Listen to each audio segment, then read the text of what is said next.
reinado, Rodrigo Rato fue el ministro de Economía en la mayor era de crecimiento de la historia española actual.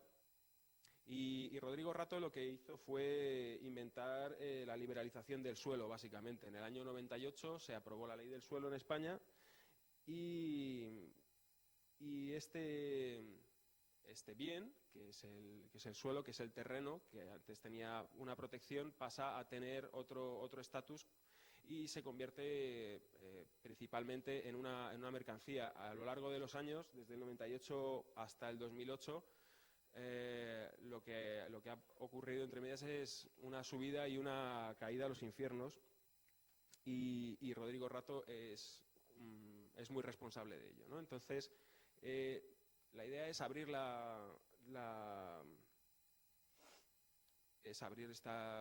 esta idea de los bienes comunes. Me parece que era importante hacerlo hablando del suelo, porque en el suelo se construyen las viviendas que veis en el fondo de esta imagen. Se llama cementerio de neumáticos frente a cementerio de viviendas. Seseña está en la periferia de Madrid y durante esos años se construyó un gran emprendimiento inmobiliario que se llamaba Pau El Quiñón.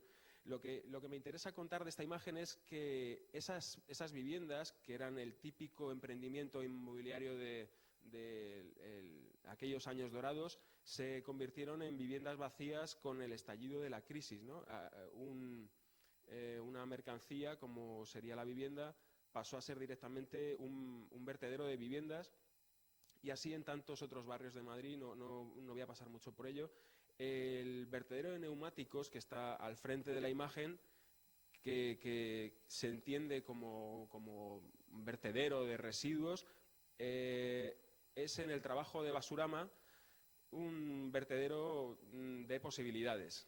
Entonces, me interesa ese cambio en la perspectiva de un bien que inicialmente sería de cambio, como es la vivienda, pasa a ser lo que pensamos que es el neumático arrojado en el cementerio, pero que para nosotros tiene un inmenso valor de uso y un inmenso potencial para ser materia prima de proyecto.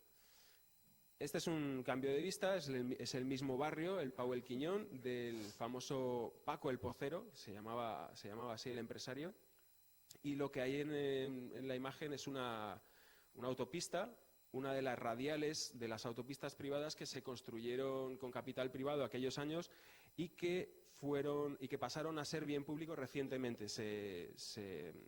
El Estado rescató las autopistas con una quita del 50%. Digamos que una carretera que facilitaba un emprendimiento para beneficio privado se socializó y pasó a ser un bien público, socializando las pérdidas, claro. Esto es una visión de Sao Paulo. El mismo proyecto que documentaba lo anterior se llama 6.000 kilómetros, está en ese documento que os decía. Con él hemos documentado paisajes parecidos en Sao Paulo. Este es un vertedero, que es uno de los vertederos principales de la ciudad, se llama Pedrera y está en la zona norte de la ciudad, cerca de Guarulhos, donde aterrizan los aviones en Sao Paulo. También me interesa que veamos esto como un lugar no lleno de residuos de toda la ciudad, sino un lugar en el que al que se está llevando un potencial en materias orgánicas y en objetos que podrían ser usados para otros fines. De las primeras cosas que hicimos llegando en Sao Paulo hace 4 años, cuando abrimos la sede de Basurama Brasil, fue documentar espacios urbanos abandonados. Es interesante el cambio cultural entre las dos ciudades. La percepción del espacio público es diversa.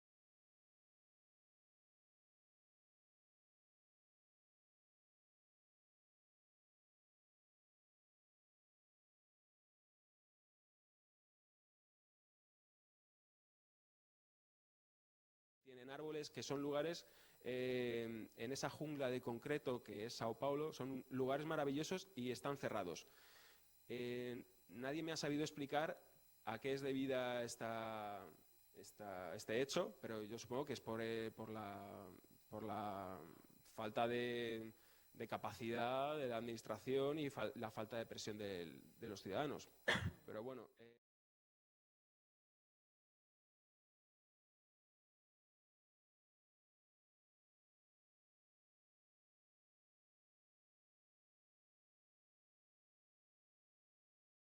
que tiene de usar espacios públicos y de que estos sean un bien para la ocupación de la gente, para el desarrollo de la vida y de las posibilidades de los ciudadanos. Este es un proyecto que se llama Bolia Inmobiliaria y que hicimos con plásticos reciclados para ocupar diferentes lugares de la ciudad. Lo hicimos en colaboración con otros colectivos. Es una de las formas de trabajo con las que hemos estado en nuestra actividad en Sao Paulo. Colaboró Muda, colaboró otro colectivo, colaboró Dina Ramos, que es otra activista del espacio público. Ocupe SP porque era una bolia que servía para ocupar espacios con un uso lúdico. Uno de los bienes comunes considerados de forma clásica es la naturaleza, ¿no? Este espacio que parece completamente selvático como del Amazonas o de la Mata Atlántica, esa maravilla natural brasilera, esto es el Parque Augusta, es uno de los pocos espacios que conserva la vegetación original de la ciudad de Sao Paulo como sería hace 400 años, ¿no? Y esta es una intervención que Basurama hizo en una de las fiestas, de las ocupaciones del Parque Augusta. Como contará Mariana más tarde, es un terreno privado, pero hay un derecho público de uso del espacio garantizado por las escrituras del terreno. Bueno, ahora sabremos más sobre cuál es el estado de este bien común maravilloso del centro de Sao Paulo. Un lugar muy conocido por paulistas y por ya muchos europeos es el Minhocão, es una tremenda mole de concreto en el centro de la ciudad. No es un lugar abandonado, pero desde luego es un lugar decadente.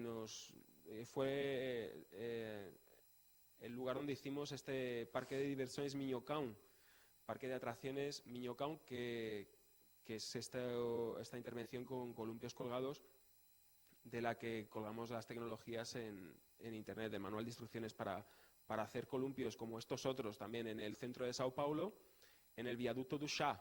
Es un lugar quizá no tan horrible como el Minhocão, pero desde luego es un lugar bien decadente en el centro, justo al lado del ayuntamiento, que es el edificio de detrás, la prefeitura. Y esto fue para la virada cultural, es un formato más artístico y con otro público y otros tempos, pero una prueba del paso de Basurama por allí. Y quería mostraros otro proyecto que se acerca más a la gestión de patrimonio público, pero patrimonio oficial. Estos son farolas abandonadas de la ciudad de Sao Paulo, del ayuntamiento, según va cambiando postes de iluminación, farolas de la ciudad, las van almacenando en este sitio y por ahora no saben qué hacer con estos miles de piezas de metal. Así que lo incluimos en nuestra lista de recursos disponibles para proyectos de bienes susceptibles de ser transformados en proyectos de arquitectura o de diseño. Me interesaba colocar esta imagen para mostrar el modus operandi de Basurama allí, que es mostrar manuales de instrucciones e intentar publicarlos en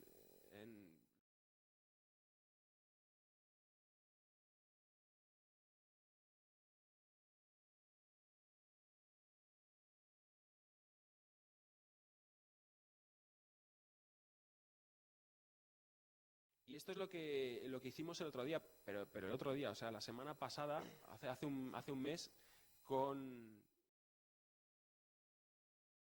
del ayuntamiento en un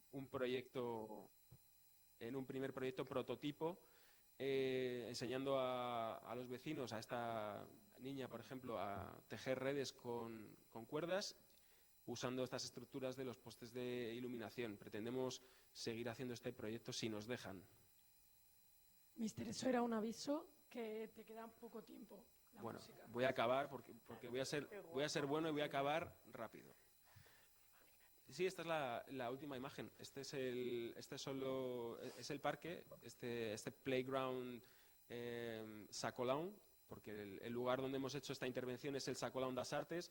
Hemos tenido la colaboración de la Brinquedoteca, que es un grupo que trabaja con niños del barrio de Campo Limpo, que es un barrio que está en la zona suroeste de Sao Paulo. Bueno, este es un poco una panoplia, un repaso de diferentes bienes comunes, unos clásicos, como pueden ser los naturales, y otros un poco más inesperados, como este que propongo, lixo, la basura. Espero que a lo largo de la intervención de nuestros invitados de hoy podamos llegar a bienes comunes inesperados y también, bueno, podamos un poco refrescar esta imagen de los bienes comunes urbanos. Y ahora pues me gustaría ya introducir a nuestro primer invitado, que no sé si va a ser de Brasil o de España. Brasil. Va a ser Mariana Rivero. Aló, Mariana. Sí, te pasamos el poder, Juan.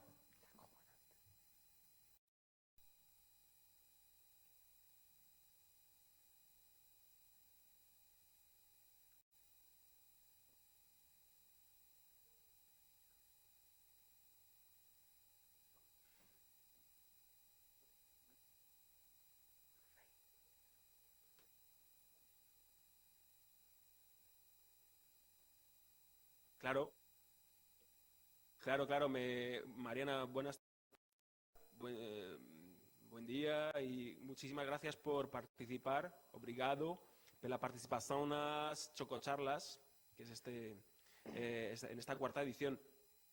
Mariana forma parte del Parque Augusta, que es ese movimiento que está ocupando con C, está haciendo uso de un espacio que es un espacio privado y que tiene un increíble un increíble patrimonio natural protegido. Está protegido tiene varias protecciones ambientales y quiero dejarte paso ya para que nos cuentes un poco la historia del Parque Augusta y adelante, por favor, bienvenida.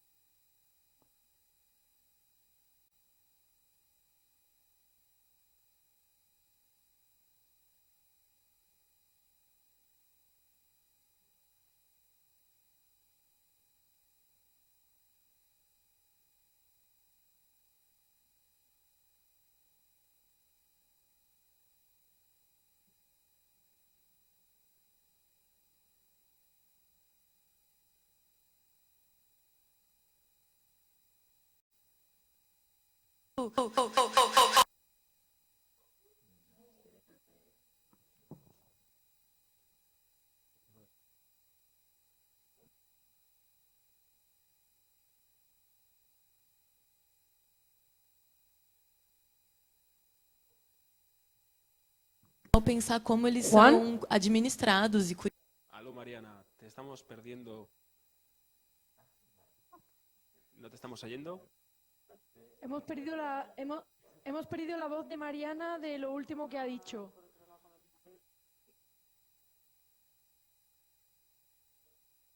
Perfecto. Sí.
cláusula na escritura que diz que ele tem que ter acesso Juan? público.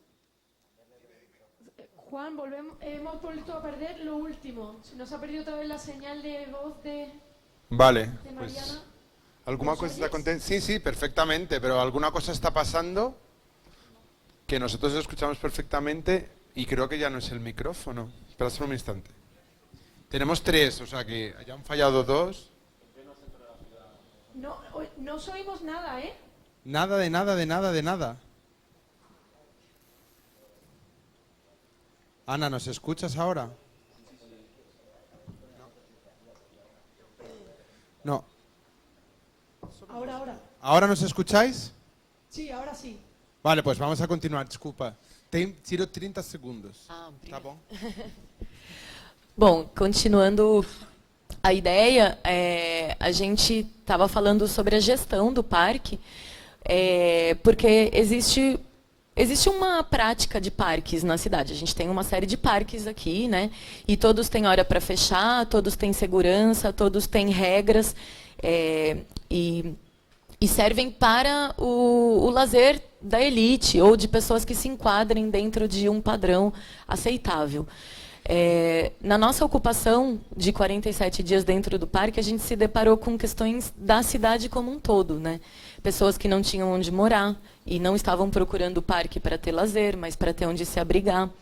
Pessoas com deficiência mental, doenças mentais de todos os tipos, gerados pela loucura que é essa cidade. Usuários de drogas, né? E pessoas com todos os intuitos e todas as vontades culturais de mostrar seu trabalho, de mostrar sua obra, de ter um espaço para isso. E a gente percebeu que é crucial para a cidade, não só um parque que preserve a última área verde no centro, mas que preserve um mínimo de abertura nas interações humanas, né? Um mínimo de horizontalidade, um mínimo de humanidade nessas relações que se perdem. Então, eu vejo o Parque Augusta como uma força de bem comum, porque é uma força de preservação da Mata Atlântica, né? É um grito de desespero de uma cidade que está em colapso, mas o colapso não é só ambiental, o colapso é social, e a única forma de lidar de fato com esse colapso social é a população assumindo a gestão desse espaço e entendendo que ele atende a uma demanda muito maior da cidade do que só de áreas de lazer. Nesse sentido, eu também acho que o parque tem uma força. Eu não estou contando muito a história, tá, gente? Quem quiser saber mais da história, vai atrás no Facebook, Parque Augusta, a gente tem um site, mas é mais para entrar na reflexão mesmo agora. A gente encontra o Basurama, né, o Mister, por aí, pela rua sempre, em um ponto muito chave da militância moderna, né, da nossa militância atual, que é o ponto do lazer, né, da diversão, que é você pensar na cidade como o abrigo, né, da moradia, do trabalho, do transporte, mas também o abrigo da sanidade mental, né, da diversão, daquilo que o ser humano precisa, né? A gente não quer só comida, a gente quer bebida, diversão e arte. Existem muitas formas de alimento. E os bens comuns, eles trazem essa necessidade, eles trazem essa demanda também, como uma demanda muito legítima da população, né? Que a gente tem aqui uma cidade do trabalho, uma cidade da... Então, nesse sentido, só para dar faltam 2 minutinhos, a gente está numa luta ferrenha, o Parque Augusta não está conquistado, o que está conquistado é uma puta mobilização popular, muito bem organizada, muito bem esclarecida. Sabemos que estamos lutando pelo direito à cidade, pelas questões ambientais, estamos conectados com o Cais Estelita no Recife, estamos conectados com a represa de Marependi, que é o Ocupa Golf, lá no Rio de Janeiro. Estamos conectados com o pessoal lá do Parque Gezi da Turquia, que deu origem a esse tipo de movimentação. E a gente aproveita todas as brechas, todas. Então, tá aqui agora é parte de uma proposta, assim, de estar em todos os espaços. Agradecemos a oportunidade de estar aqui. Estamos na prefeitura, estamos na rua. Ontem a Nádia Somek, que é professora do Mackenzie, fez um lançamento de um livro. A gente estava lá fazendo nossas músicas, né? Trabalhamos muito com a arte como forma de ativismo também. E é isso. Muito obrigado. Já passamos o poder para Madrid. Muy bien. Obrigado. Obrigado, Mariana. Entendo que Augusta liga São Paulo com muitas cidades do mundo, porque os problemas são compartilhados, os problemas e as coisas boas também. Tenemos aquí a Lucía de la Plataforma de Afectados por la Hipoteca, que es una asociación española que ha nacido al abrigo de la crisis y que era fundamental invitar hoy para Chococharlas porque ha cambiado completamente la imagen, el imaginario de los movimientos de vivienda, de morallía en España y su presencia es contundente, es movilizadora, es bella porque hacen campañas preciosas y por eso que os hemos invitado hoy aquí para participar a Chococharlas. Obrigado, Lucía. Muchas gracias. Yo creo que con este se oye bien. Se oye estupendamente. Vale. Bueno, pues nada, yo venía a contar un poco qué es la plataforma Afectados por la Hipoteca, por retomar en 5 minutos un poco lo que estaba introduciendo Mister sobre la situación en España y de dónde surge la plataforma. Lo que pasa en España, no solo en la época de Rodrigo Rato. Que tenemos un pequeño problema de velocidad. Entonces vamos a bajar un poco la velocidad en el habla porque si no, no. Yo creo que ya se me ha olvidado. Un poco más despacio, ¿vale? Son como 20 minutos. Vale. No solo durante la época de Rodrigo Rato, como explicábamos antes, donde toda la economía española se basó en la burbuja inmobiliaria, en el construir casas, sino que en España, desde el comienzo de la democracia, siempre se ha intentado implantar una política que ayudaba. Os hemos perdido la voz. Vale. ¿Hola? Ahora, sí, ¿no? estupendo. Vale. Pues decía que desde los años 70 en España siempre ha habido políticas que han beneficiado la compra de vivienda en vez del alquiler de vivienda. Esto ha supuesto que parecía como que en el ADN de los españoles y las españolas estaba el hecho de que nosotros lo que queríamos era tener viviendas en propiedad. Era una parte de nuestra manera de ser. Nacíamos como abocados a la compra de una vivienda. Esto supuso que en España, desde el año 97 hasta el año 2007, construyéramos más viviendas en España que en toda Alemania, Italia y Francia juntas. ¿Vale? Muchas de esas viviendas que hemos visto antes que están vacías se construyeron durante ese periodo de la burbuja inmobiliaria y que un 90% de la población tuviera que endeudarse firmando créditos hipotecarios con bancos para poder acceder a una vivienda. En España el alquiler no es una opción porque es más caro, porque es tirar el dinero, porque no estás invirtiendo en el futuro de tus hijos. Esta es la ideología que se nos ha metido en el cuerpo desde hace muchos años. ¿Qué pasa cuando estalla la burbuja en 2009 y empieza la crisis? Es que muchísima gente pierde su empleo porque trabajaba en el sector de la construcción o en sectores que estaban ligados a ese sector, pierden los empleos y tienen hipotecas gigantescas de 200, 250.000 euros que no pueden pagar. Entonces, ahí entra en juego algo que es muy importante en España, que es la ley hipotecaria en España, que es una ley de 1904, que no es una ley para hipotecas, es una ley para préstamos personales, que cuando tú no puedes pagar tu hipoteca, dejas de pagar, pierdes el bien, pierdes el piso, pero la hipoteca la tienes que seguir pagando. La deuda, de la diferencia que hay entre lo que cuesta el piso y lo que te ha dejado el banco, la tienes que seguir pagando. Por lo cual, no tienes casa, estás en la calle y tienes una deuda de por vida. ¿Vale? Este problema... Sí. Se entendeu bem São Paulo? Eu acho que sim. Sim, Acho que importante. sim, acho que sim. A garantia na Espanha não funciona. Tem que pagar, ainda que você não pode pagar os juros da hipoteca. Vale, esta es la situación que vivieron y que siguen viviendo actualmente miles de familias en este país. Desde 2009 hasta ahora ha habido más de 500.000 de desahucios hipotecarios, más de 500.000 de familias que han perdido su vivienda, su primera vivienda, por esta situación. Y que no solamente pierden su vivienda, sino que tienen de por vida una deuda con el banco. Entonces, en 2009 en Barcelona, un grupo de gente que estaba viviendo esta problemática, perdiendo su casa y teniendo una deuda de por vida, se organizan en una plataforma de afectados por la hipoteca. El nombre es bastante claro. Desde 2009 hasta ahora hemos crecido mucho y hay más de 240 nodos en todo el estado. Somos 40 a 200 nodos de personas afectadas por hipotecas y activistas que acompañamos, aunque decimos que todos somos víctimas de los problemas de la vivienda en este país. Y que, bueno, luchamos básicamente por lo que pone ahí, el derecho a la vivienda, por la paralización de esos desahucios, porque no haya más desahucios en España, mientras que no haya alternativas habitacionales. La dación en pago, que significa que cuando tú das el piso al banco y el banco se queda con tu bien, te quitan la deuda.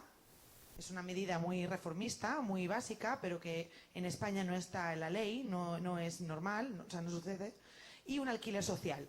Y es que esa familia, aunque pierda la propiedad del piso, pueda seguir viviendo en esa casa pagando un alquiler que esté adecuado a su renta. Esto es básicamente por lo que llevamos trabajando desde 2009. Bueno, tengo vídeos, pero creo que no va a dar tiempo a verlos.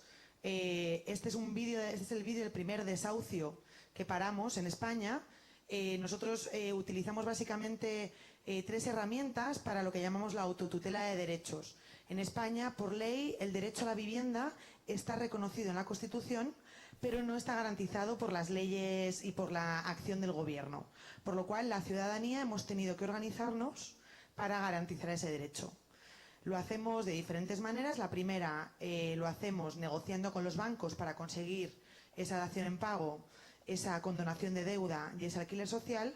Y si esa negociación no funciona, utilizamos la desobediencia civil pacífica para parar el desahucio de la vivienda, para impedir que la policía pueda echar a una familia de su casa. Además, entendiendo que aunque la acción de la PA es contundente en este sentido y que consigue muchas veces que las familias no pierdan su casa, también intentamos hacer incidencia política con el Estado para que cambie las leyes. Esto es otra de las iniciativas que creemos que es importante que hemos llevado a cabo, que es la presentación de iniciativas legislativas populares para que haya cambios de leyes en España.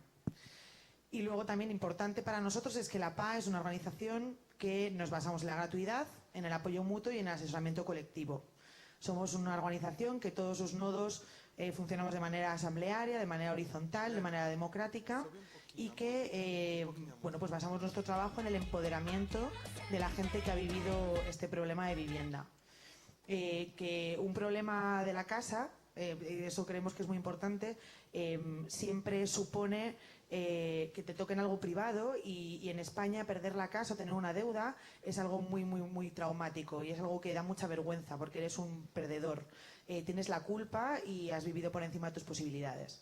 Entonces, romper ese bucle de vergüenza y de depresión era algo muy importante en la PA y es algo que conseguimos con la participación democrática y con la horizontalidad en la plataforma. Bueno, también importante, la PA es una organización apartidista, sin ánimo de lucro y no violenta. Y aunque es verdad que nuestras acciones pueden llegar a ser muy contundentes, porque ocupamos bancos, ocupamos casas y paramos desahucios, siempre lo hacemos desde la desobediencia civil. Nos hemos acelerado un poco en el español, un poco nos hemos acelerado. Vamos a bajarlo un poco. Perdón. Nada. Es que nos emocionamos, la emoción. Es que es muy larga la presentación y, bueno, algunas de las campañas que hemos hecho, sobre todo intentamos eso, conseguir tanto en la negociación con los bancos como a nivel legislativo que consigamos la dación en pago. Hacemos estos desahucios y una de las campañas que yo creo que está teniendo ahora más visibilidad en España es la obra social. En España, como hemos contado, los bancos fueron recuperados con dinero público. Los bancos en España tienen en propiedad miles de viviendas que ahora mismo están vacías. Son viviendas como las que hemos visto antes en la foto, que pueden ser consideradas basura, pero que sin embargo para nosotros es un bien básico, es un derecho básico que además está en la Constitución española.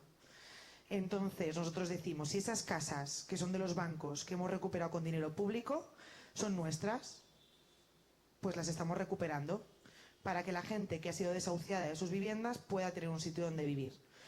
Esto lo llamamos la obra social, no lo llamamos ocupación, aunque son ocupaciones, lo llamamos recuperaciones de viviendas que consideramos legítimamente nuestras. ¿Vale? Y esta es una de las campañas más importantes. De la zona de la que yo vengo, que es el centro de Madrid, hemos recuperado 3 bloques, hemos parado muchos desahucios, estos son fotos de desahucios, los paramos pues con la solidaridad de todos los vecinos y hemos recuperado 3 bloques de vivienda. Este es el primero que recuperamos, que se llama La Manuela, donde conseguimos negociar con el banco propietario el realojo de 18 familias en pisos de alquiler social. Este es el segundo bloque, que es La Cava, y este fue el tercer bloque, que es La Leona. Y bueno, básicamente esto es un poco lo que hacemos, nos juntamos una vez a la semana, tenemos nuestra asamblea, y bueno, yo creo que después podremos contar un poco más. Gracias, Lucía. Muito obrigado. Pasamos el poder. Por favor. Quiero recordaros a todos que esta presentación de Lucía podrá estar disponible para todos en un documento que estará en internet, EIT.L/Chococharlas4. Ahí podréis tener acceso a todo esto que pasa por aquí con un invitado brasilero. Aló, Brasil. Alô. Acho que podemos deixar paso a Hugo, por exemplo. Acha bem? Hugo, ¿estás preparado? Alô, sim, buenos Já estamos Olá. contando aqui o tempo. Me ouves? Una pequeña píldora. Hugo Franza es diseñador brasilero, acaba de presentar un trabajo en la Semana del Diseño de Milán y sus objetos se pueden ver en varios museos del país y lo que a mí más me gusta es verlos en la calle. Son bienes comunes, naturales, árboles reciclados y transformados en diversos tipos de objetos. Y en la mayoría de ellos que están en la calle siempre hay gente y siempre hay mucha gente. Y eso nos da mucha alegría cada vez que vemos el trabajo de Hugo Franza aquí y allá. Así que, Hugo, por favor, adelante cuando quieras. Seja bem-vindo. Bueno, dias, muitas gracias. Para mim é uma grande honra estar acá falando um pouco de meu trabalho, que consiste no aproveitamento das árvores, ou seja, do resíduo lenhoso urbano e devolver isto para as cidades em forma de mobiliário público. No início dos anos 80, resolvi como opção de vida ir morar numa pequena aldeia no sul da Bahia, onde nesta época tínhamos como subsistência ou para viver o Oceano Atlântico e a Mata Atlântica. Então este lugar para mim foi uma grande escola, porque pude aprender muito não só sobre esta maneira de sobreviver, como também as questões do desmatamento da Mata Atlântica e principalmente a importância de uma floresta tropical, dos ecossistemas mais importantes que temos no planeta. Então, a partir desta minha experiência dos anos 80, nesta observação deste lugar e principalmente em contato com esta comunidade, comecei a assistir também ao desmatamento de uma parte muito importante da Mata Atlântica. Comecei a pensar nestas questões e desenvolvi um trabalho que vinha a ser isso no final dos anos 90, o aproveitamento do resíduo florestal. Temos as imagens. Ah, sim. Tá. Então, isso é uma imagem aí do início dos anos 80. Essa é uma igrejinha que tem no Quadrado de Trancoso, que é a segunda igreja no Brasil, construída pelos portugueses, e uma região onde tinha uma cultura bastante primitiva, em que a gente, que eram os chegantes nessa época, tinha a oportunidade de conviver e um aprendizado bastante interessante para a gente que vinha de uma cultura urbana. Então, neste momento, pensando no aproveitamento do resíduo lenhoso e o que tinha sobrado desse desmatamento criminoso, eu comecei, através das canoas dos índios pataxós, conheci uma madeira que se chama o pequi vinagreiro e que tinha muito na região. Hoje já é uma árvore extinta e que eu uso esses resíduos que desenterramos de áreas que hoje são pastos ou plantações, e estas peças são transformadas no que eu chamo de escultura mobiliária, aproveitando as formas originais, tentando integrá-las ao que eu chamo a escultura mobiliária, as formas, a textura, e tendo nesta produção uma interferência mínima, aproveitando ao máximo o desenho que a própria natureza criou. Estou indo. Bom, então aqui a gente tem o resultado de uma peça obedecendo todos esses critérios que eu falei, e é justamente essa madeira que é o pequi vinagreiro. Neste processo de produção, nós invertemos também uma ferramenta que é o símbolo de desmatamento, que é a motosserra. Nós usamos a motosserra para esculpir essa escultura mobiliária. Então, isso também nos leva a mostrar, né, um outro olhar sobre essa ferramenta e sobre este símbolo do desmatamento. Então, a partir desta minha experiência,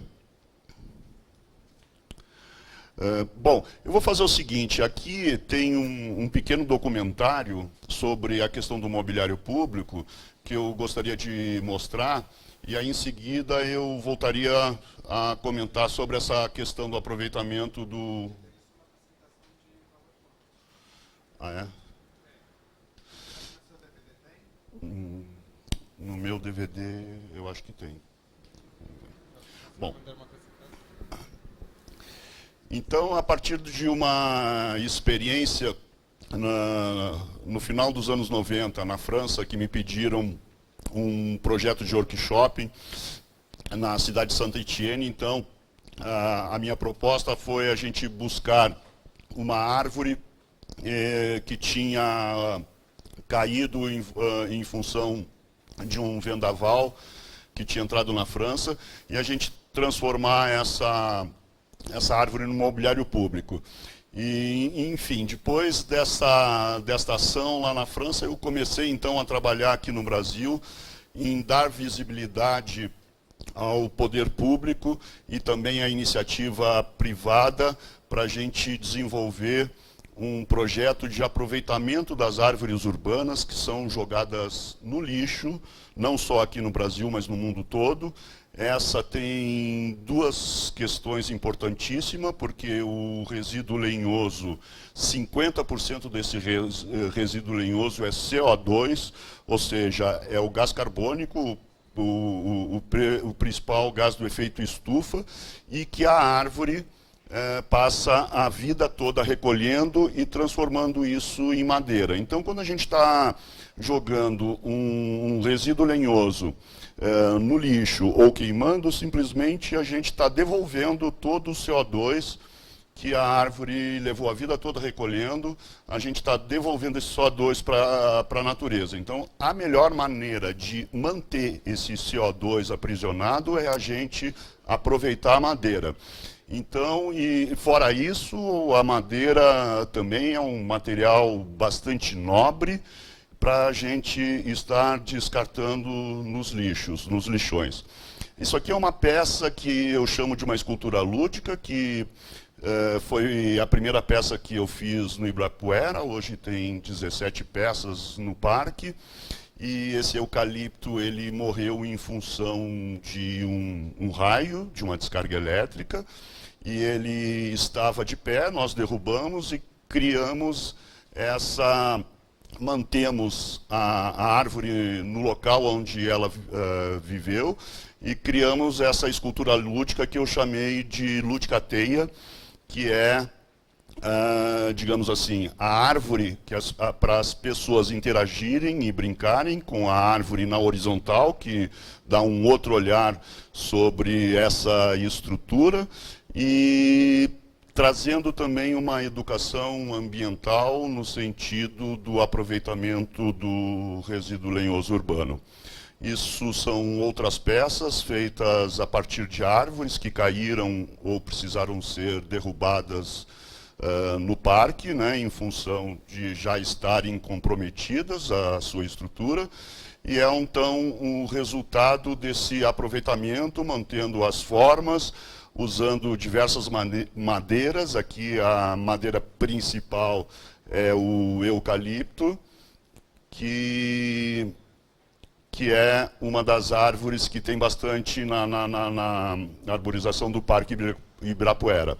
Este é um outro brinquedo lúdico, que eu chamei de casulão, que foi feita no Parque Burle Marx a partir de um pau-ferro, onde eu me utilizo novamente desse recurso das cordas que são trançadas na copa da árvore, para as pessoas interagirem também neste sentido.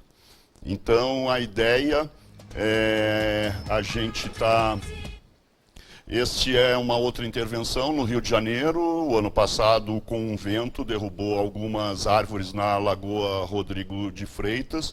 E neste caso, eu levo a minha equipe lá e no próprio lugar onde a árvore estava derrubada, a gente produz essas peças e já guarda a referência dessa árvore, do local onde ela viveu e com o resultado do aproveitamento deste resíduo lenhoso urbano. Vamos tentar colocar agora, Hugo, esse vídeo, ok? Porque não estava programado. Vamos ver. É um vídeo de 13 minutos, onde a gente faz uma ação em forma de workshop no Parque Ibirapuera. Ontem as suas... Não, mas esse foi... Não tem nada também. Bom, tivemos um pequeno problema com Um pequeno problema só. Mas eu acho que assim... Já podemos passar, Hugo, se parece bem, já passamos a palavra para Madrid. Tá ótimo. E já depois esperamos, por favor, as suas perguntas e as suas questões para o Hugo. E os passo o poder. Colocaremos o link do vídeo de Hugo para vocês todos nessa página que estamos disponibilizando, que están todos os dados que não tem espaço, com pouco espaço dessas chococharlas. A continuación vamos a dar paso a Jacobo, que es parte del campo de cebada y que es uno de esos proyectos que en este Madrid post-crisis, en este Erial, en esta ciudad post-apocalíptica, han demostrado que existe movimiento y que existe movimiento con pocos recursos financieros. Los espacios abandonados, en este caso del ayuntamiento, pueden tener vida y para eso hace falta unas grandes dosis de creatividad y de colaboración ciudadana. Y entonces, gracias por venir, Jacobo. Te cedo la palabra. Hola, ¿qué tal? Bueno, en cierto modo, mola a lo mejor que seamos los últimos, porque creo que todos los proyectos que se han... Penúltimos, ¿no? que aún tenemos a Mónica aquí, penúltimos. Pues Mónica, ¿qué hace Mónica? Igual hasta podemos unirlo también. artista, ¿no? Pues, en cierto modo, el campo de cebada puede ser un espacio representativo de todo esto que estamos contando, ¿no? Del Parque Augusta, de la PA del centro de Madrid, de este hombre creando mobiliario urbano extraño para la propia ciudad y de la construcción del sonido como bien común, ¿no? En cierto modo, normalmente, cualquiera de nosotros de aquí, Lucía, Mister, podríamos relatar la cebada a nuestra manera porque nunca se ha caracterizado por ser un proyecto, no sé, tanto como el Patio Maravillas, donde hay un manifiesto, etcétera, ¿no? Entonces, no sé, creo que normalmente la cebada lo cuentan unos arquitectos, porque son a los que más llaman para que cuenten cosas, pero voy a empezar a hablar de la cebada porque el campo de cebada, antes de ser eso que conocemos, fue muchas otras cosas, ¿no? De hecho, tiene una historia muy grande, ¿no? Fue un cementerio árabe, fue después una plaza pública, después fue un mercado. Cuidado con la velocidad, cuidado con la velocidad. Poco a Vale, poco. voy Nós falamos portugués, Sí. ouvimos espanhol tranquilo. Agora, tranquilo. Primero fue un cementerio, después fue una plaza pública, después un mercado público, todo eso se fue derribando, demoliendo, después se construyó un polideportivo público, como podéis ver en la foto, y una piscina, un polideportivo con una piscina. Ay, ¿dónde está el mandito este extraño? ¿Y esto cómo se usa? Aquí, ¿no? Al play. Y era un espacio, un polideportivo público que utilizaba todo el barrio, hasta la gente propia, que había antes, al lado había un mercado, que lo podéis ver, son las cúpulas esas, era un mercado, y este polideportivo lo usaba todo el mundo. Esto es un partido de fútbol con los comerciantes del mercado, o sea, esta gente tiene 60 años y bajaban ahí a jugar, ¿no? Era un espacio usado por 250.000 vecinos, yo también lo usaba, este soy yo, mi carnet del polideportivo cuando hacía judo, y en el 2009 este polideportivo se derriba. Dicen que hay bastante insalubridad y que no funciona en cierto modo, ¿no? Y se derriba costando 1 millón de euros el derribo de este espacio, que viene a ser lo mismo. Ay, no me acuerdo qué costó. O sea, no es normal que cueste 1 millón de euros. Ahí hay trampa también. Entonces empezaron a desmontar este polideportivo.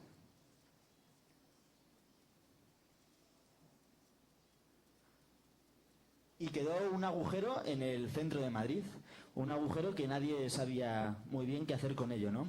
En el 2010, el Ayuntamiento de Madrid, desde unos años anteriores, llevaba haciendo una cosa que consistía en gastarse 1 millón de euros, aunque igual el Mister lo puede contar mejor que yo, más, ¿no? Mucho dinero en una noche que se llama la Noche en Blanco, para hacer cosas artísticas. Y entonces mucha gente decía, uy, qué bien, uy, qué mal, ¿no? O sea, era un conflicto muy grande, ¿no? De cómo pueden gastarse 1 millón de euros o más en que una noche en Madrid mole más, ¿no? Ese año, en el 2010, dio la casualidad de que... lo siento. Muy rápido. Muy rápido. ¿Pero habéis entendido algo? ¿O lo explica Mister? Sí, vale. Ese año dio la casualidad que quien comisariaba esa Noche en Blanco del 2010 eran nuestros amigos, aquí presentes, Basurama, por lo cual también tuvieron muchos dolores de cabeza. Y la instalación que se realizó en este espacio la hizo un colectivo de arquitectos que se llamaba Exits. Hicieron una instalación bastante chula, donde la gente iba, bailaba, no sé qué, pero también tuvo que entrar una empresa privada a poner más dinero, que en este caso era Mau. Todo eso fue como muy idílico, muchos vecinos nos enfadamos y no entramos ningún día en ese espacio, y esta gente tan idílica se piró al mes, porque fue la única acción que en vez de una semana duró un mes. También yo creo que ellos habían pensado muy bien por qué.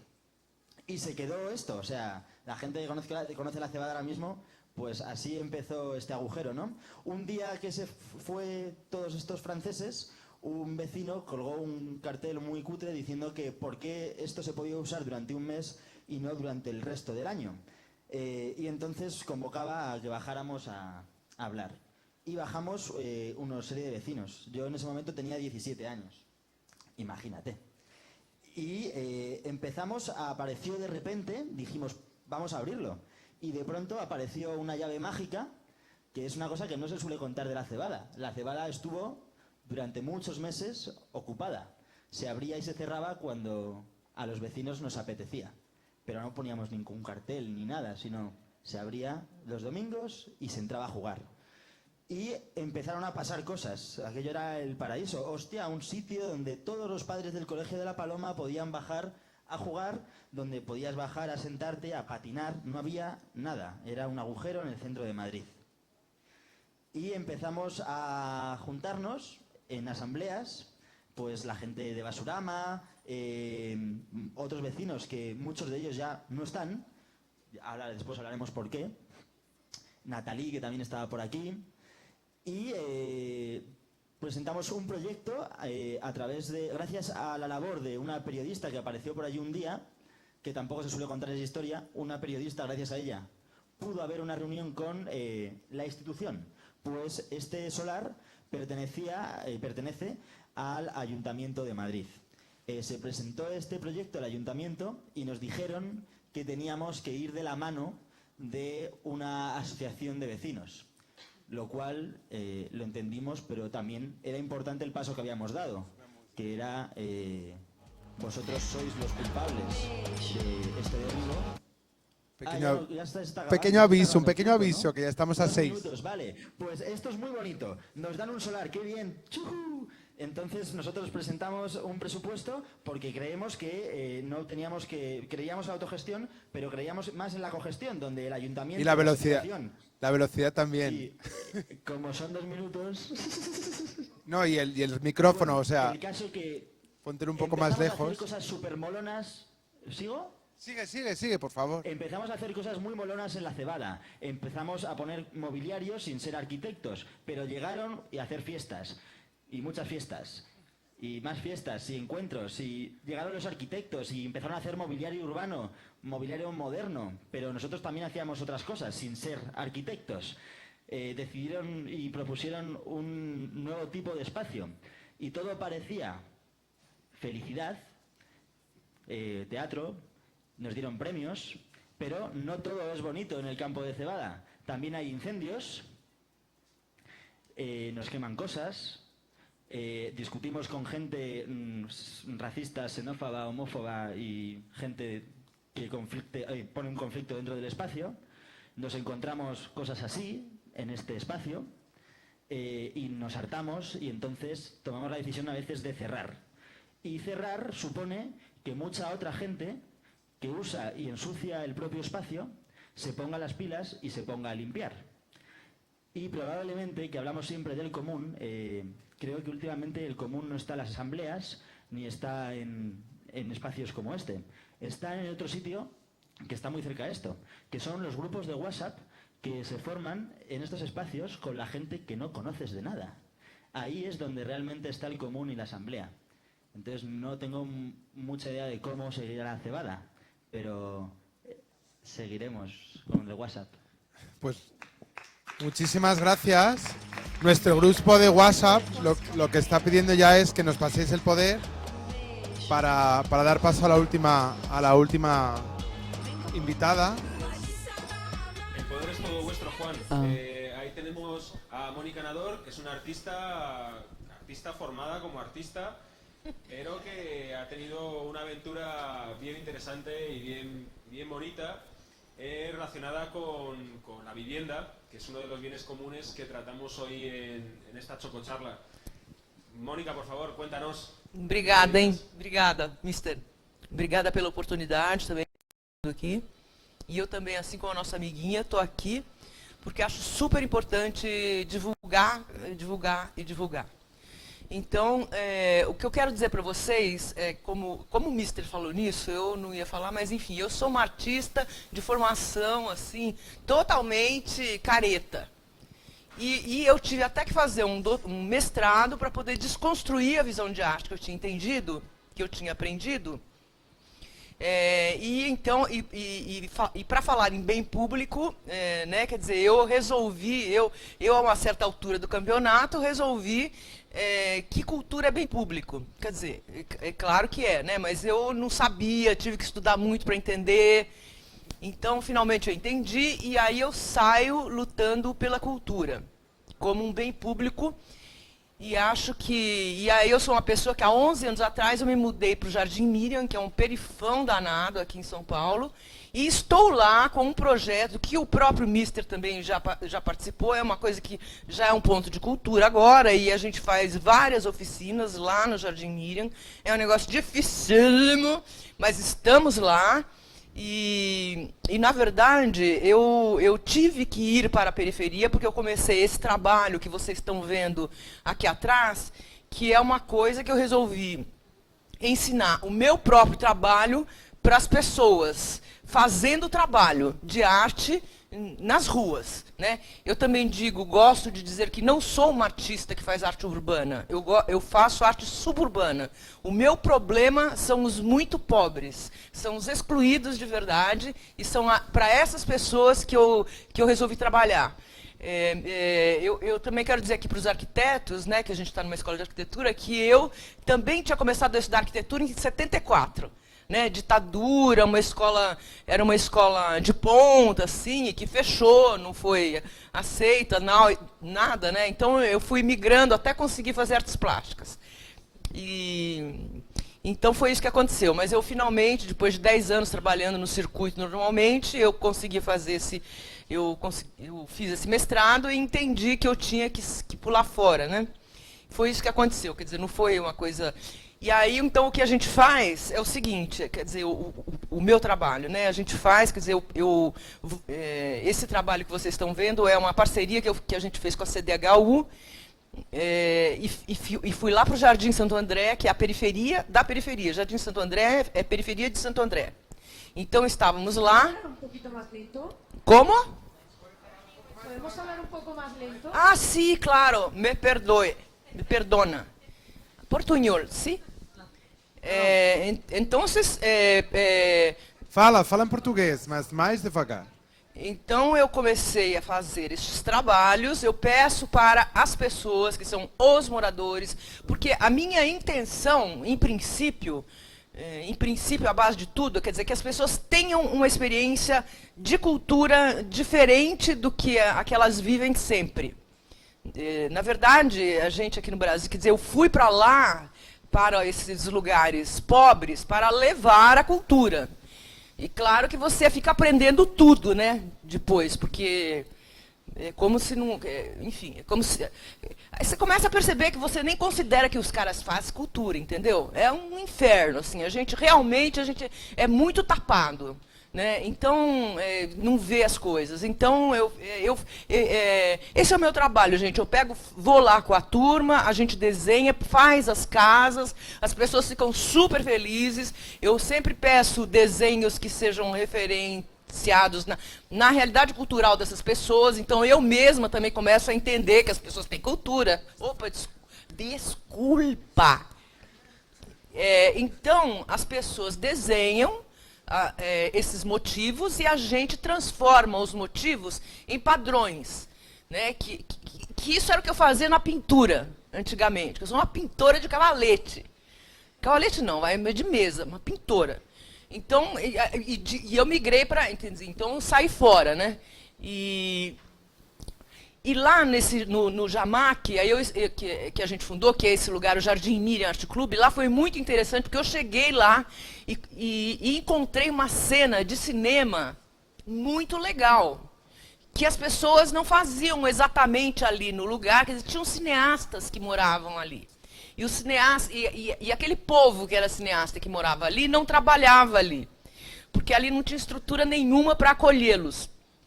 Então, a gente começou a fazer isso, né? Quer dizer, esse grupo de cinema trabalha comigo agora, são pessoas muito legais que fazem exibições em favela, exibições fora, né, nas ruas, nos rincões lá. E eu ainda não consegui fazer o Paredes Pinturas do jeito que eu gostaria de ter feito lá. Não sei se um dia eu vou conseguir fazer, enfim. Mas eu ainda não fiz como eu gostaria de fazer, que era pintar um monte de casa. Quer dizer, o máximo que eu consegui fazer mesmo desse trabalho foi fazer esse trabalho com a CDHU, onde foram 30 casas pintadas. Isso foi em 2008. Mas, quer dizer, eu estou lá naquele lugar, nesse Jamac, lá no Jardim Miriam Art Club, que a gente tem essa coisa de cinema, tem a coisa das casas, dessa pintura, mas a gente está transformando essa história, quer dizer, porque estou também ficando velha, né? Eu também porque não consigo os patrocínios direito, mas também porque eu estou cansada já, a gente está transformando o Jamac numa estamparia. A gente já conseguiu algumas coisas muito legais, temos uma mesa lá de 10 metros de serigrafia, estamos fazendo panos maravilhosos, e o que a gente quer, o que eu pretendo é fazer essa estamparia virar uma fabriqueta, e eu vou deixar lá aquilo ali, entendeu? É para a população. Eu quero ensinar a população a fazer, quer dizer, aprender também, né, porque eu também estamos lá fazendo junto, né, e construindo essa estamparia, para essa estamparia gerar dinheiro, para a gente poder ser independente de tudo, né? Porque não existe dinheiro para a cultura, vamos falar sério, né, turma? Não existe dinheiro para a cultura, é artigo de nenhuma necessidade. Então, assim, é uma coisa muito diferente Madrid, né? Como vocês podem entender e intuir, né? São outros patamares aqui, né, de necessidades, né? Então é disso que eu queria falar para vocês, esse é o meu trabalho. E a gente tem também lá no Jardim Miriam, a gente também tem umas, não são exatamente chococharlas, mas é o café filosófico. A gente tem um café que a gente encontra pessoas, a gente chama pessoas para ir lá falar, faz tempo já que a gente não faz isso, mas a gente fez muito tempo, foi muito importante. Eu mesma fiz um doutorado, um pós-doc lá, de levar as pessoas lá não sei quanto tempo e ficar falando lá, você vai... Meu, é demais, né? Foi muito, assim, muito interessante todo o processo lá. Muita vida, muito legal, e as pessoas aprenderam pra caramba, as pessoas, sabe aqueles velhos militantes dos anos 70, esse povo aí colou, foi muito legal, eles dão um super apoio, vai demorando um pouco, demorou para entenderem o meu papel, porque chega lá uma branca de paraquedas, né, os caras. Então, assim, foi uma conquista, e eu estou lá até hoje. Hoje eles já me consideram de lá do bairro, graças a Deus, então já sou da turma. Eles já têm orgulho de mim, porque aí o Jardim Miriam sai na imprensa não só por causa das bandidagens, mas por causa da arte, né, e que eles fazem. Então é muito legal, assim, tá? Essa é a minha contribuição. Eu sou uma artista suburbana, penso na questão das favelas e da habitação popular, e no direito à cultura de toda essa população. Enfim, eu que sou uma artista plástica, né, eu gosto de falar isso, eu não sou médico, não sou nutricionista, não sou engenheiro, mas sou uma artista plástica. O que um artista plástico pode fazer nesse país para colaborar com a construção, né, da sociedade, né? Quer dizer, como é que é isso? Então, eu estou aqui procurando essas respostas. Muito obrigado. Responder. Muito obrigado, Mônica. Passamos já a palavra para Madrid, Mister. De perguntas, ¿tá bom?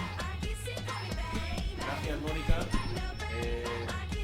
He disfrutado mucho con las imágenes de las intervenciones en vivienda popular que habéis hecho con Yamaki, pero me ha interesado mucho sacar el tema de Yamaki, Jardín Miriam Art Club, y como centro cultural de una red de centros culturales que es el programa Cultura Viva. Fue un programa del gobierno. São os pontos de cultura. A gente virou um ponto de cultura em 2010. A gente está lá desde 2010. E 3 anos de dinheiro, 2 anos não, e agora a gente ganhou de novo, temos mais Ana. 2 anos. Está tudo bem? Temos uma cita de voz regular, mas bueno, agora parece que bem. Tá bom. Eu peço vocês deixem o microfone bem perto e nem muito MC, mas assim um pouquinho por aqui. Aqui. Obrigado. Eu mesma? Não, então, a gente é um ponto de cultura. Tivemos dinheiro mas é muito difícil, sabe? A gente que trabalha e ganha dinheiro lá, porque não rola dinheiro do público, né? Rola muito pouco, não dá. Assim, gente, a gente ganha, sabe quanto? Do ponto de cultura. Bom, agora esse ano vai ser um pouquinho mais, é 80 paus o ano inteiro, 2 anos. 2 vezes 80 mil. Então, com isso, a gente tem que levantar a estamparia. É super pouquinho, quer dizer, a gente tem que enfiar a mão no bolso, não tem jeito. Não tem jeito. E também é por isso que eu moro, é por isso também que eu acabo morando lá até hoje, né? Porque não dá para sair de lá, senão as pessoas elas não vão continuar. Porque a gente não tem dinheiro certo. Bueno, en cualquier caso, Mónica, Ponto de Cultura y la red de puntos de cultura es un motor asombroso de generación de valor financiero, que ya sabemos que está alejado de la cultura y ahora mismo de la arquitectura, pero es un generador asombroso de valor intangible, ¿no? Y eso es... Não, é uma maravilha, né? É uma maravilha. É uma política pública criada aqui, mas eu não sei, acho que todo mundo aqui. Agora, como é que a gente fala? A Lei Cultura Viva virou lei mesmo. Eu não esqueci como é que fala esse negócio. Mas ela foi aprovada, já virou lei, que é a lei que sustenta os pontos de cultura, né? A lei da cultura que se faz toda hora, não do patrimônio, né? Não vamos cuidar do patrimônio, né? Então, são os processos, quer dizer, é um programa que entende completamente, de uma forma completamente diferente, o papel da cultura, o papel de estruturador da cultura, né? Porque, na verdade, eu acho que é disso que se trata, né? A gente entender que a cultura tece a vida. E a gente, quer dizer, essa que é a onda legal da cultura e da arte. A gente criar, eu entendo assim, que a arte agora, como artista, agora eu falo como artista, quer dizer que as coisas maravilhosas que a gente faz, que a gente coloca no museu, são lindas, maravilhosas, mas, olha a quantidade de gente que não entra no museu. O que a gente está fazendo? Quer dizer, eu sou uma pessoa preocupada. Eu não sou uma pessoa que consegue desligar. Oi? Pérola, senhora. Mônica, Como? Desculpa, te cortei. Foi eu que te cortei. Pérola, senhoras? Tudo bem. É um evento que a gente tem aqui em Madrid, que é a Caixa de Som, com sons da Feira Livre. Fui eu que te cortei, desculpa, porque eu queria... pérolas. Pérola, senhora. Sim, senhor. Obrigada, não. Queria convidar para as pessoas que estão no público, aqui em Madrid e em São Paulo, e Pieltain, que está também aqui, para perguntar, talvez... o público tem perguntas. Temos feito un percurso, un recorrido por bienes comunes muy diferentes y hemos abierto la cuestión muchísimo. Yo creo que ha sido interesante, pero... Yo tengo una pregunta para la cultura, esa cultura que estaba hablando ahora Mónica, que es que en un país en el que la cultura está representada por la música, que es conocido como un bien invisible, a mí me gustaría saber que artistas, si se juntasen en esos colectivos que estáis presentando, no podrían, por ejemplo, recuperar mucho del dinero que se lleva para las escuelas de samba, para los bloques de carnaval, para todo, porque están llevándose 70 y 80% de los presupuestos de muchas ciudades de Brasil y no podría ser revertido, por ejemplo, en estas acciones que son invisibles. Una de las cosas que a mí más me ha gustado de Mónica es que ella desde su lugar donde está viviendo está haciendo que eso mismo sea autoconstrucción invisible. Y eso yo quería preguntar a los 3 brasileños que tenemos invitados aquí, ¿qué piensan sobre todo ese dinero que se va como en la invisibilidad de la virada cultural aquí en São Paulo o en las Noches Blancas de Madrid?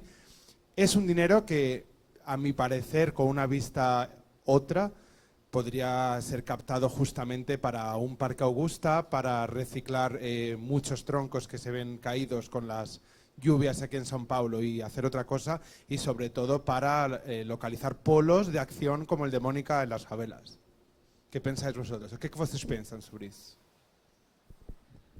Olha, eu não penso muito, eu vou vivendo, viu? Eu tenho vontade de tacar fogo em tudo, né? O que a gente vai fazer? Eu tenho vontade de catar uma metralhadora. Eu acho que se eu tivesse viva, viva, já trabalhando lá. Quer dizer, eu não sei, eu escapei, sabe, de não ser morta, por exemplo, sabe? Porque, porque é isso. Não tem muito o que falar. Eu acho que essas questões as questões das verbas públicas, elas precisam ser geridas e distribuídas com certo critério. Eu acho que não adianta tapar um buraco e abrir outro. A gente vive um momento muito ingrato no Brasil, onde temos um governo que se diz socialista, mas que não prima pela sociedade.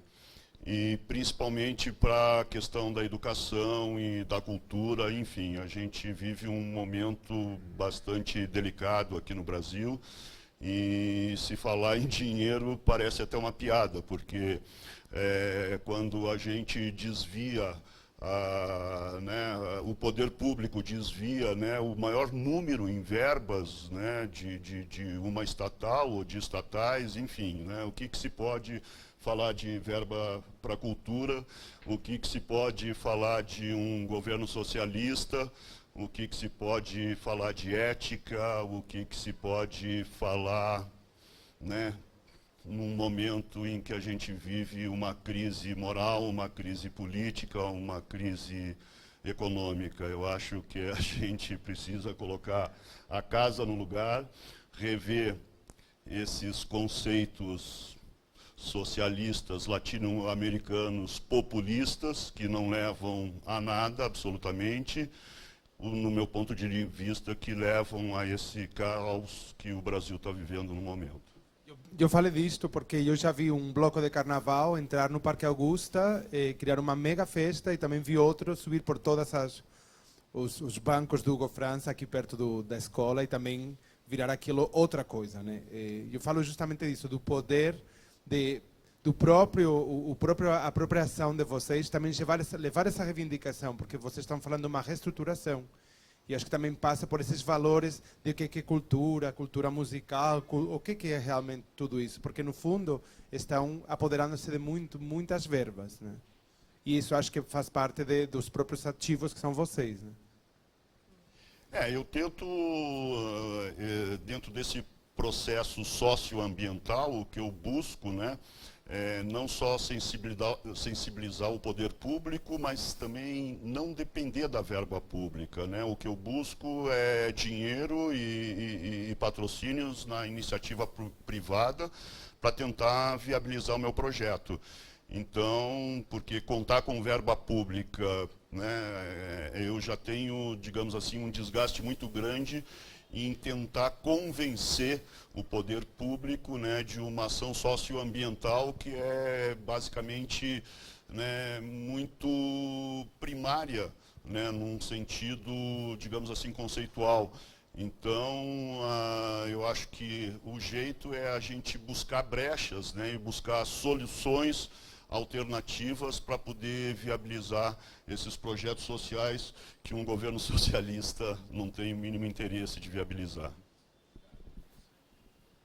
Por aquí hay otra pregunta de Madrid. Vale. ¿Se oye? Perfectamente. Ok. Bueno, preguntas y van directamente a todos los ponentes y a nuestro anfitrión, Mr. Miguel Rodríguez.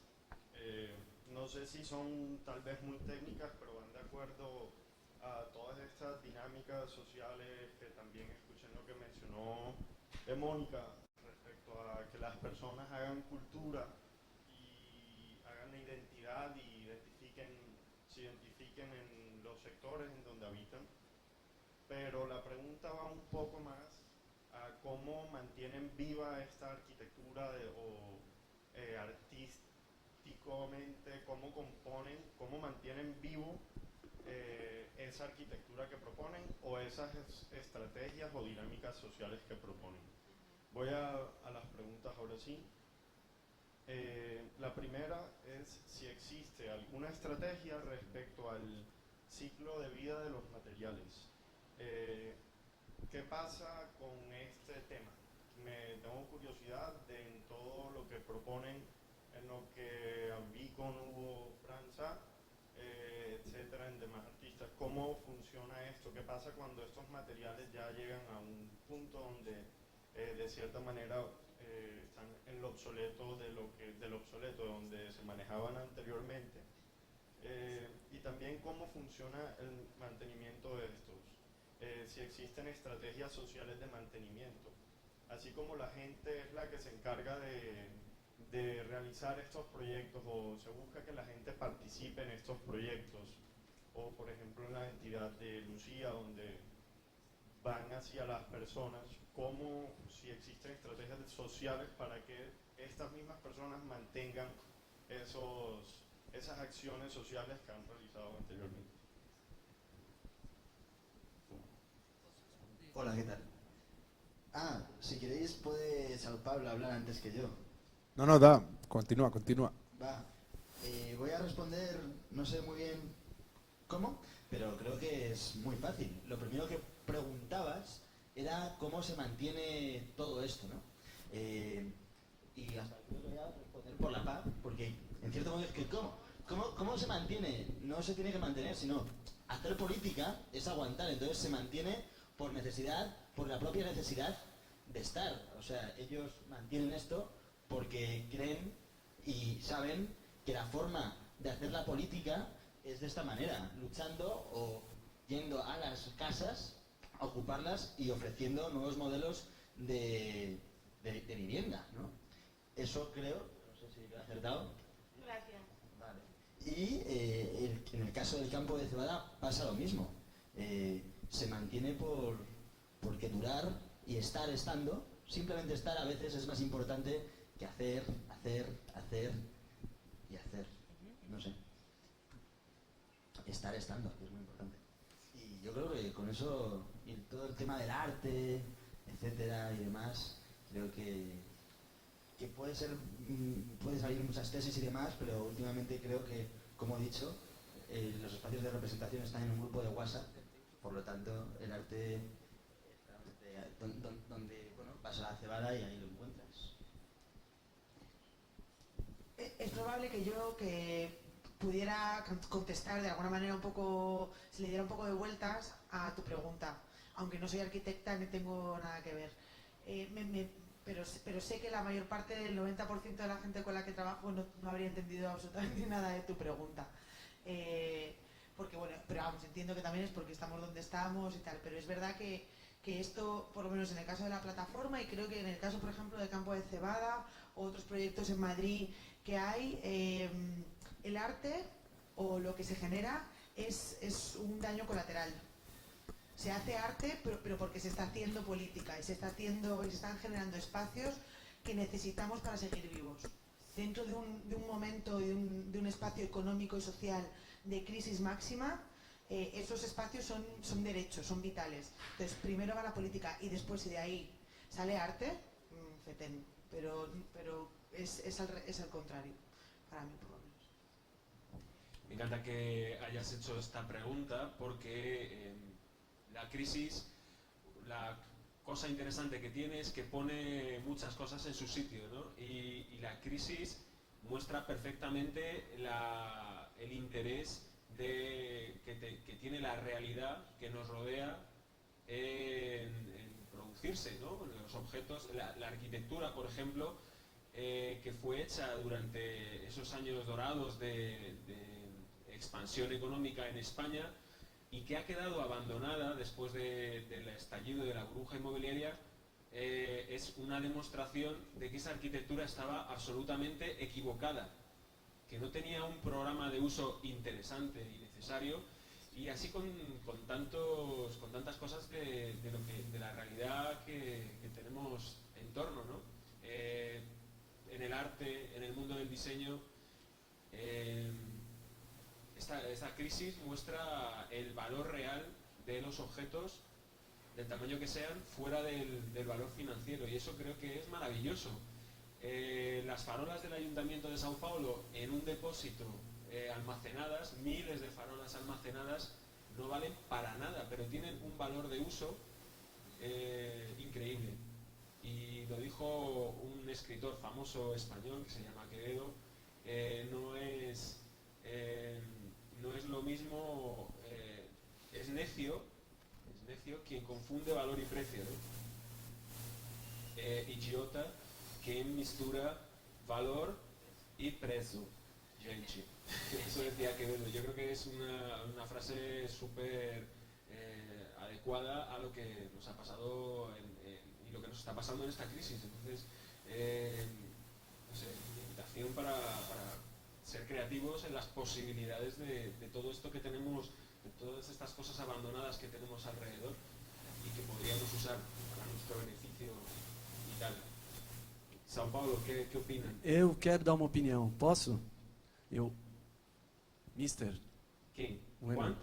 Não. O Zé Guilherme. O Zé Guilherme falar. Eu acho absolutamente preciso isso que você disse. Apesar da colocação do Juan Cabello ser uma colocação pertinente, a vitalidade de todas essas experiências que foram compartilhadas aqui hoje, eu não pude assistir as 3 primeiras, mas eu conheço esses trabalhos, fiz a minha lição de casa de estudá-los como co-curador do projeto. A vitalidade de todos esses projetos, ela depende de uma dinâmica que é desmonetizada. Por isso, o dinheiro público ele é fundamental, ele pode jogar um papel muito importante, mas o que há, por exemplo, de importante no ponto de cultura? É uma solução, do ponto de vista da gestão pública, para preservar a autonomia criativa dos grupos que operam no nível da sociedade civil organizada com financiamento público, o que é uma combinação historicamente muito difícil. Porque aonde você tem o dinheiro público, você também tem, muito frequentemente, essa mão pesada, né, que foi mencionada pela Mônica, quer dizer, esse dinheiro, às vezes, ele cobra um preço muito grande do ponto de vista dessas dinâmicas espontâneas do lugar. E o que é difícil é encontrar uma política pública que consiga organizar as duas coisas. Esse que é o desafio. Por isso, os pontos de cultura foram, de fato, interessantes e compõem... Sim, eu digo foram no sentido... Né, quando surgiram, continuam sendo uma experiência fundamental desse ponto de vista, que merece, inclusive, ser estudada, né, desse ponto de vista. Agora, eu repito, eu insisto, eu acho que a força dessas dinâmicas criativas está no fato delas serem desmonetizadas. O que vocês mostraram foi isso. Eu esqueci qual era a pergunta no começo, mas... qual era a pergunta no começo? Eu esqueci, gente, desculpa.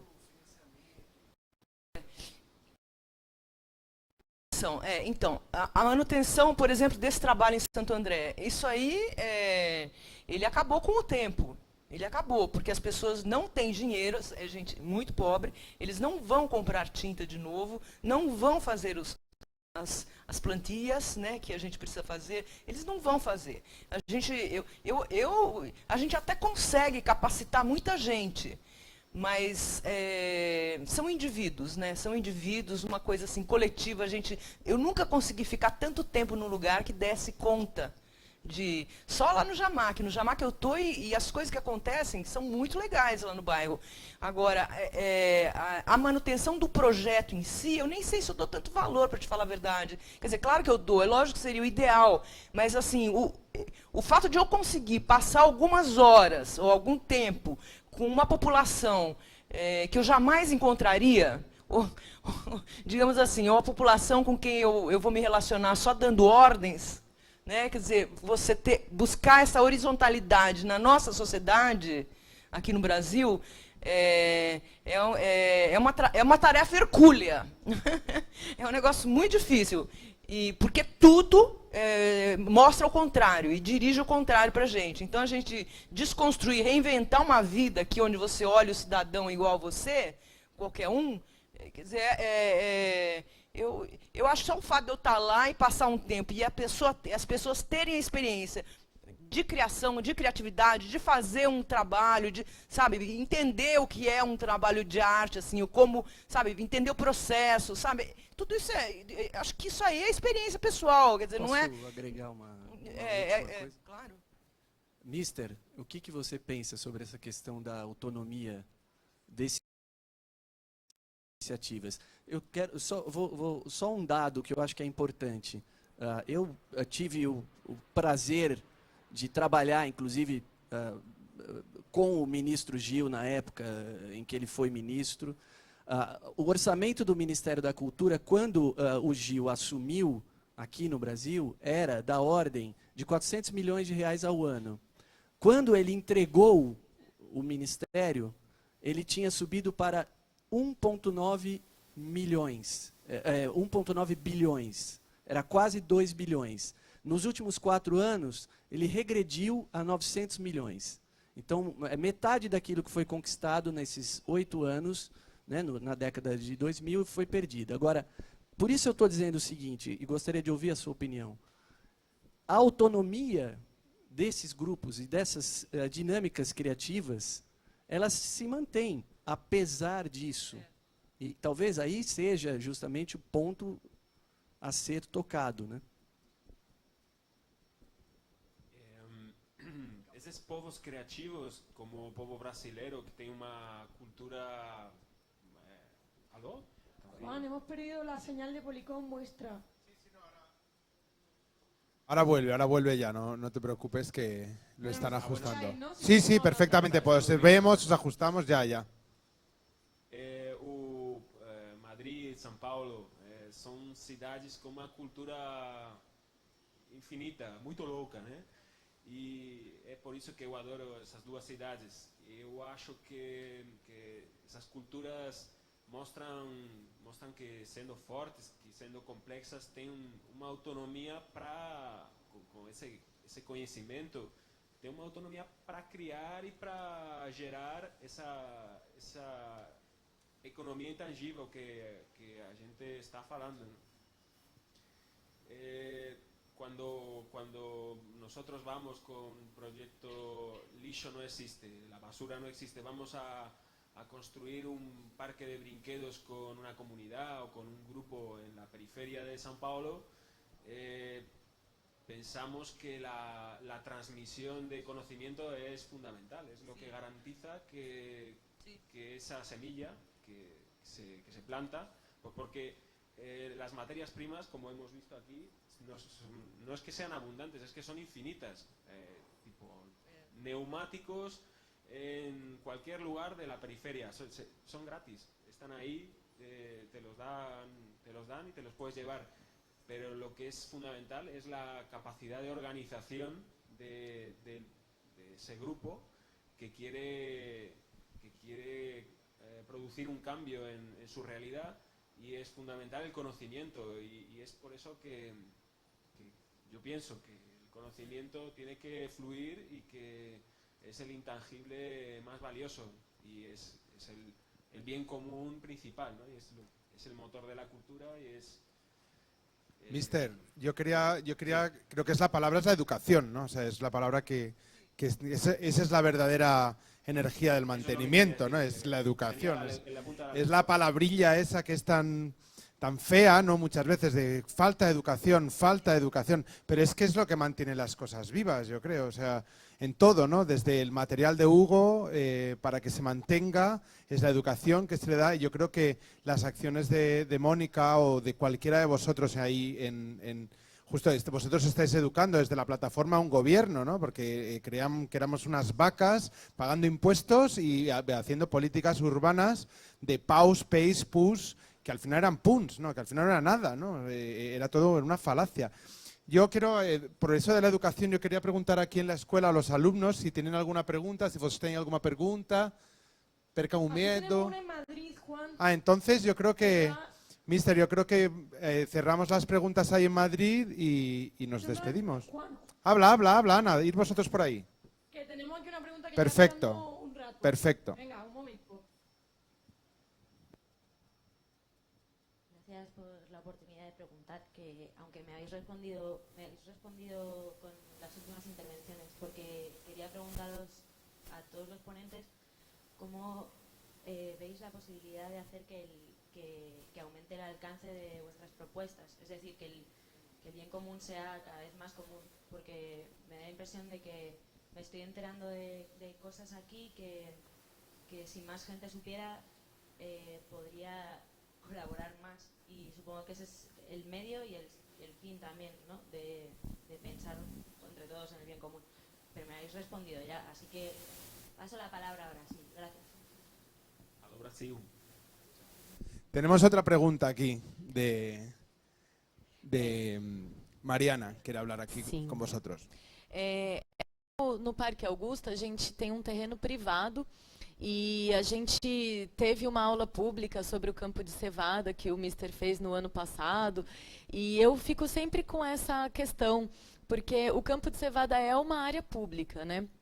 E a gente aqui tem esse sonho de que o parque vire público, né? E eu queria ouvir o relato de alguém que trabalha numa área pública e que pode, de repente, desmitificar essa ideia de que, por ser público, vai ser mais fácil, vai ser mais acessível. Na verdade, eu já estou dando a resposta, não quero direcionar, mas eu queria ouvir o relato. Assim, realmente facilita? É uma solução o espaço ser público, ou a solução está em outras coisas que é a população que vai definir?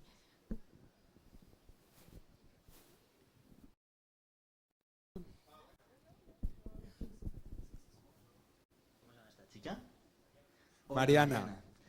Qué alegría que preguntes o en verdad estás haciendo una afirmación, porque podemos hablar del campo de cebada y también del Patio Maravillas, porque Lucía, el Patio Maravillas es otro centro social autogestionado en Madrid, ocupado, como el Parque Augusta, y de una propiedad privada, si no mal entiendo. Entonces, sí, en cierto modo hay que, creo que, quitar ese aura de que en espacios públicos o de la prefeitura es mejor trabajar. De hecho, a veces creo que es muchísimo más difícil debido a que el campo de cebada no es entendido como un centro social o un espacio de autogestión donde solamente entran partes de las luchas de Madrid o activismos, ¿no? Sino es un espacio donde ya no se convierte en un centro social, sino es un trozo de la calle que tiene un horario, ¿no? Y entonces trabajar o estar en estos espacios dificulta todo lo que pase dentro, ¿no? Gente que duerme dentro, cómo se habla con ellos, gente que usa el propio espacio solamente para un uso propio, ¿no? Y no sé, igual Lucía quiere decir algo, porque vamos, creo que hay conflictos muy parecidos, ¿no? En ambos espacios.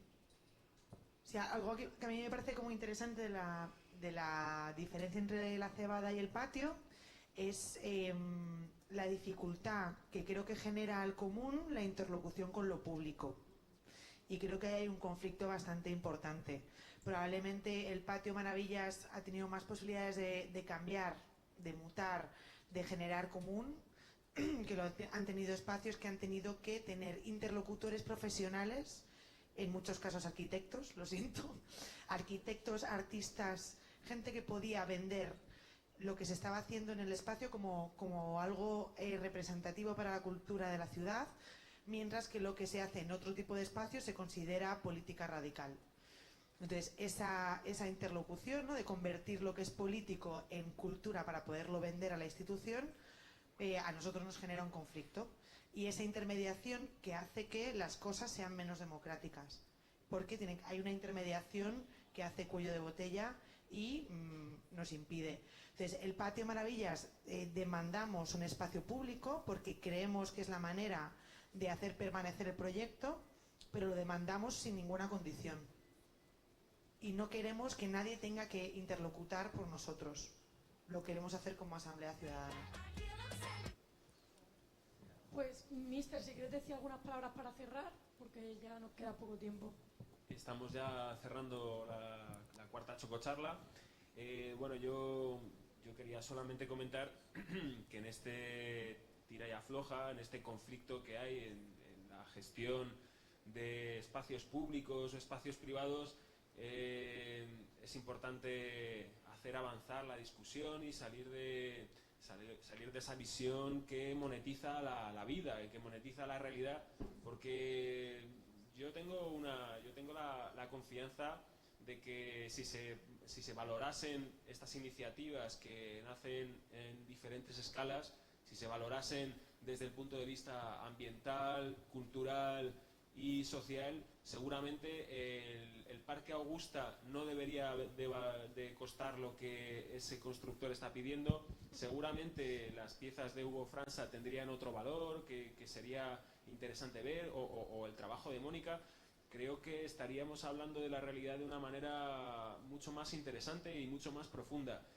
Por ahora lo que podemos hacer es ir construyendo estos valores e intentar inventarnos los valores que la realidad se merece, que creo que son muy diferentes de los que se le dan desde la visión oficial.